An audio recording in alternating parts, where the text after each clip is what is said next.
예, 뭐 강의 나 업로드 했나? 했던 것 같은데. 모르겠다, 요새 정신이 너무 없다. 큰일 났어요. 구론산을 지금 자기 전에 먹어가지고 지금 존나 말똥말똥하거든요. 약도 3시 전에 먹어가지고 지금 각성 개가지고 모니터로 한 4시간 달리고 있는데, 일단은 도함수 하려면 일단 언제나 그랬듯이 우리가 도함수를 만난다면 도함수의 정의를 알겠죠. 이제 최적구를 듣거든요.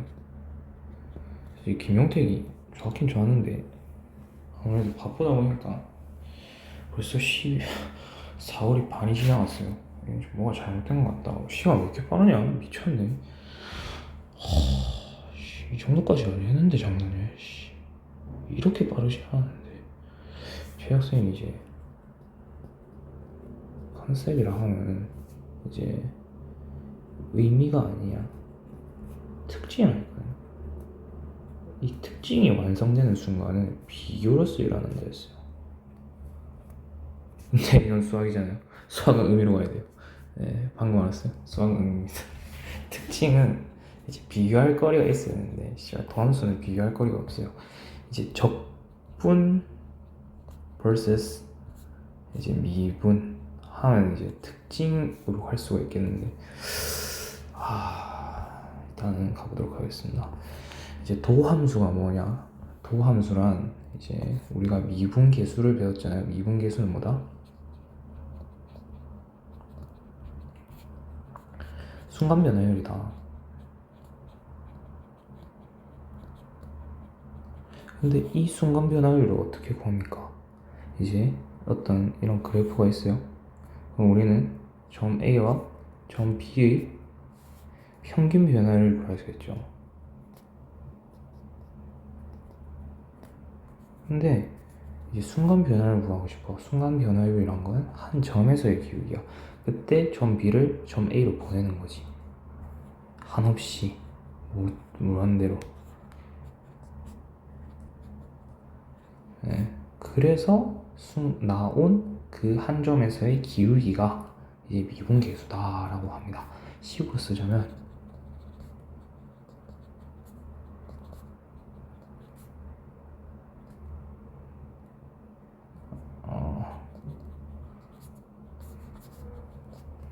그렇잖아요.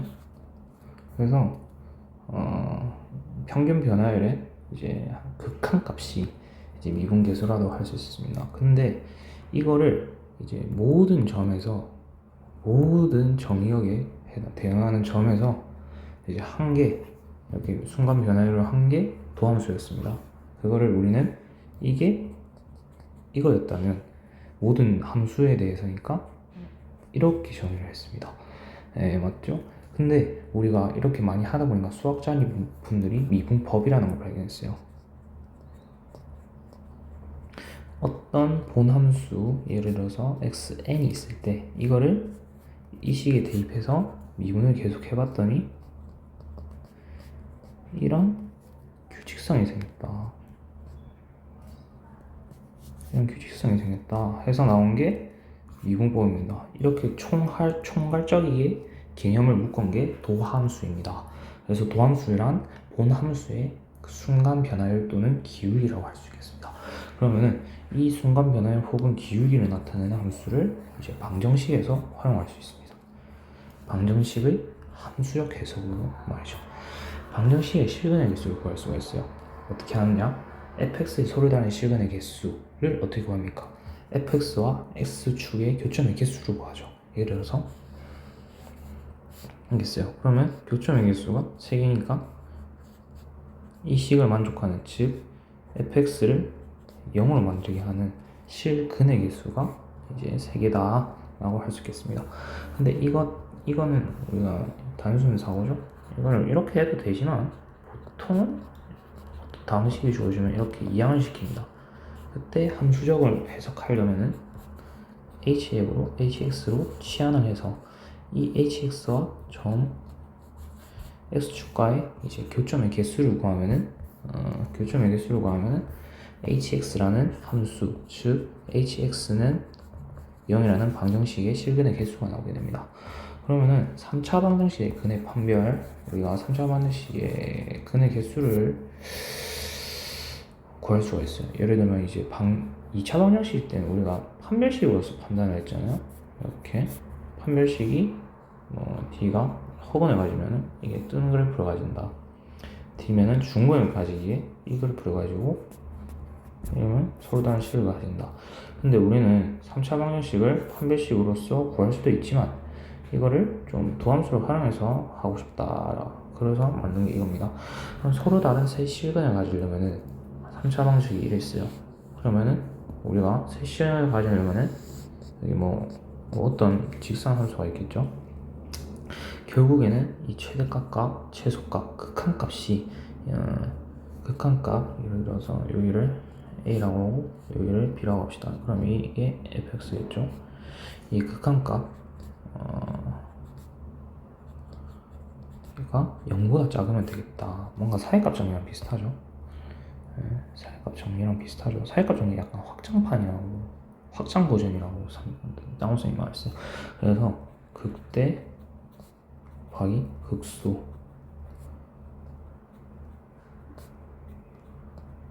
값이 0보다 작으면은 3시간을 가질 수 있다. 당연히 해줘야 하는 생각이고, 이중문과 다른 식은 이렇게 되려면 어떤 한 극한값이 0이 되어야 되므로 이게 0이 돼야겠죠. 그러면 한 실근과 두 혹은 이렇게 아니면은 이렇게 되겠죠. 그럼 어떻게 될까요? 두 개 다 양수니까, 양수 혹은 음수가 되니까 이게 0보다 커지겠죠. 이런 식으로 우리는 이 3차 방정식에 대해서 근을 구할 수가 있습니다. 그럼 이걸 또 부등식에서 활용할 수가 있어요. 부등식에 대해서 함수적 해석할 수 있는 거죠. 이게 성립한다는 것은 이제 어떤 특정 범위에서, 즉 어떤 특정 함수가 있고 특정 범위가 주어졌어요. 이렇게 특정 범위가 없으면 부등식을 할 수가 없으니까 납득이 가죠. 9일만에 범접가가 그랬다가 납득을 해야 된다고. 납득은 이미지화. 이렇게 맞는 말인 것 같다. 이 A 사람들이 저 옆에 오면 갑자기 풀밭 치는지 모르겠어요. 요새 난 좀 풀밭을 존나 치는데 사람들이 열심히 하는 건가? 거기서는 별로 열심히 안 하고 싶다. 너무 피곤해요. 그러니까 이게 이 범위값이 0보다 커야 돼요. 즉 y는 이 축보다 커야 되겠죠. 이 함수, 이게 성립하려면 함수값과 b 그리고 각각의 극한값인데 최소값, 최소값이 하죠. 극소값 값이 0보다 위에 있으면 돼요. 그래서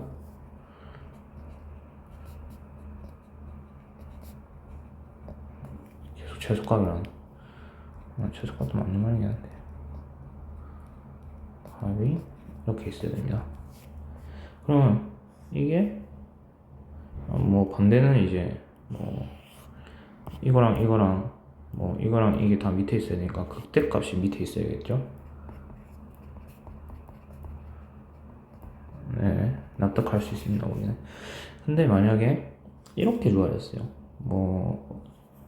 이런 fx가 있고 gx가 예를 들어서 로그다. 그러면 이걸 찾아야 되죠.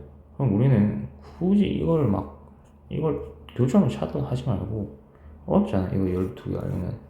그러니까 이걸 그냥 넘겨서 아까 저 방정식처럼 hx라는 새 함수 혹은 식을 만들어서 hx가 이제 0보다 크거나 같다라는 범위를 구해주면 될 것 같습니다. 그때 똑같이 위에 fx라는 경우는 똑같이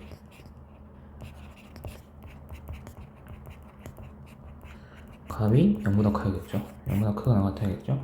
그러면은 이 부등식이 성립됩니다. 그 부등식이 성립하는 거를 함수적으로 해석했다 해서 함수적 해석인 겁니다. 항상 증가, 항상 감소 어떻게 해야 됐었죠? 우리가 예를 들어서 이 3차 함수는 여기서 이제 이 구간이 존재하지만 연속이 아니기 때문에 수학적으로 항상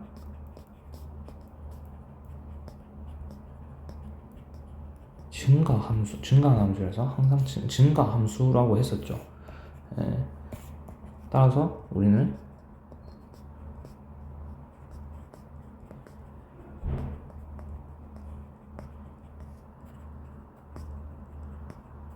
이 역이 성립하지 않는다는 것을 우리가 배웠었습니다.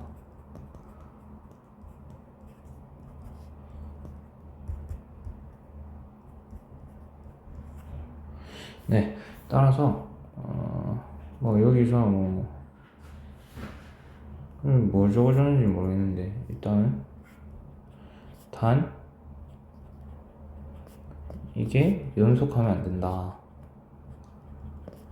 이것 또한 연속하면 안 된다. 이렇게 하면은 증가함수입니다. 그럼 잘 안 줄 것 같긴 한데 제 생각에도 막 이렇게 범위값 나눠서 줄 수도 있겠다 생각이 들거든요. 그때 이건 상수함수가 연속적으로 나타났기 때문에 이건 증가함수가 아닙니다.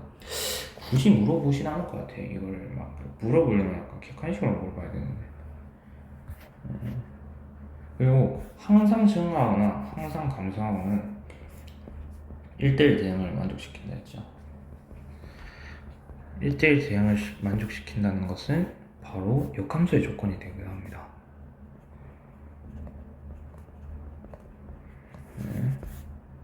네. 정의역과 치역을 바꿔줄 수 있으니까 바꿔도 변화가 없으니까 네. 뭐 이 정도로 하면 될 것 같고 속도와 가속도 자 보세요. 저는 정시퇴근을 하고 싶은데 정시퇴근을 한 적이 한 번도 없어요. 진짜 개빡십니다. 좀 쉬어. 그래. 뭐 한강에 살고 싶다는 새끼가 오라베를 모아주네. 오라베는 모르겠고 씨발 머리 깎으러 돈만 있으면 좋겠다. 피 조용가. 하루 왜 이렇게 짧아 보이냐. 씨발.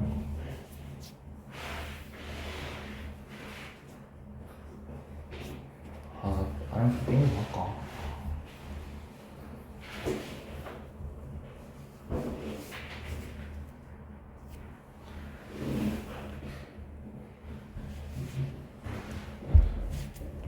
오케이.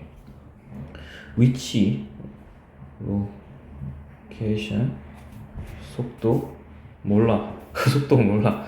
속도, 스피드, 가속도 모릅니다. 일단은 위치를 미분, 이걸 미분하면 가속도예요. 이걸 물리원에서 배우거든요. 근데 역학 때 저 잤어요.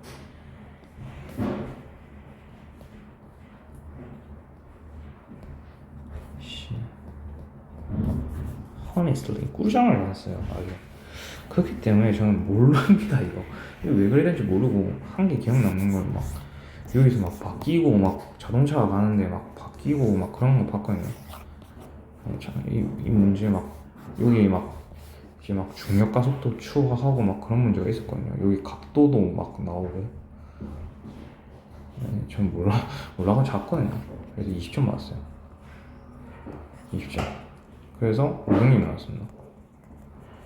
근데 바로 다음 시간에 그 기말이죠. 기말 때 상대성이 나왔어요.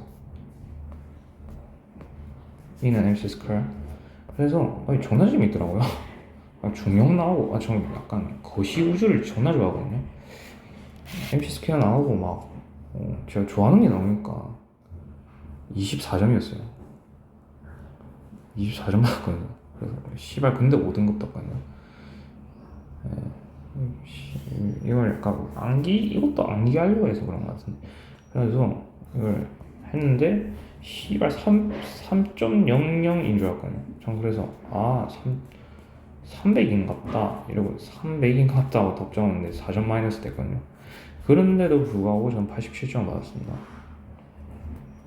과중반이었는데도 불구하고 반에서 4등인가 그랬을 거예요. 그래서 이 당시 2등급을 받았습니다. 근데 두 개 합산하면 3.5등급이죠. 그래서 4등급을 받았어요. 4등급 문 열고 들어왔던가 그럴 거야. 이게 not 5였고 이게 높2였을 거야 아마. 그래서 뭐 결과적으로 4등급을 받았는데 다시 돌아가면 절대 안 나올 점수죠.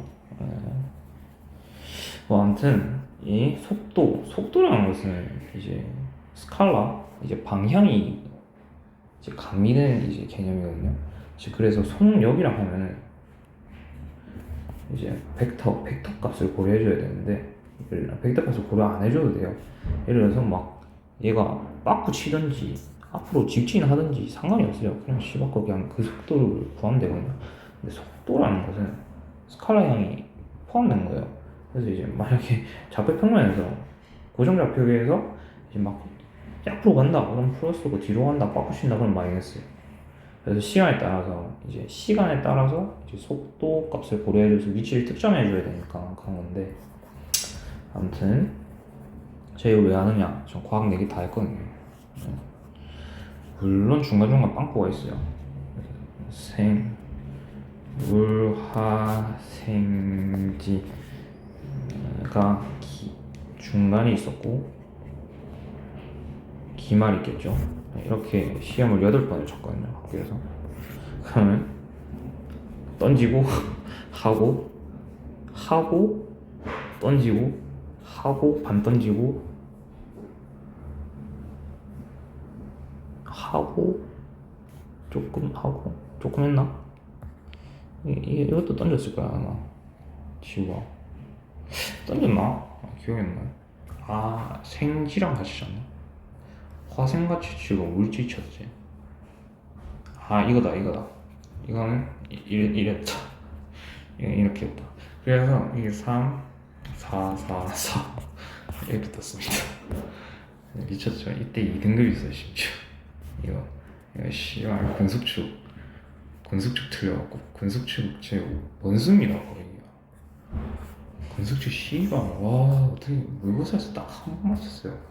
아무튼 속도가 커지면 당연히 양의 방향이고 음의 방향이죠. 제가 왜 그랬는지 알겠죠? 속도가 이제 시간에 따라서 이제 어떻게 변하는지를 고려하기 때문에 스칼라 벡터 향이 추가된 개념이기 때문에 이렇게 플러스 마이너스를 이제 고려해줘야 된다. 이 정도가 되겠습니다. 뭐 끝났고 저는 이제 F2 마무리가 됐네요.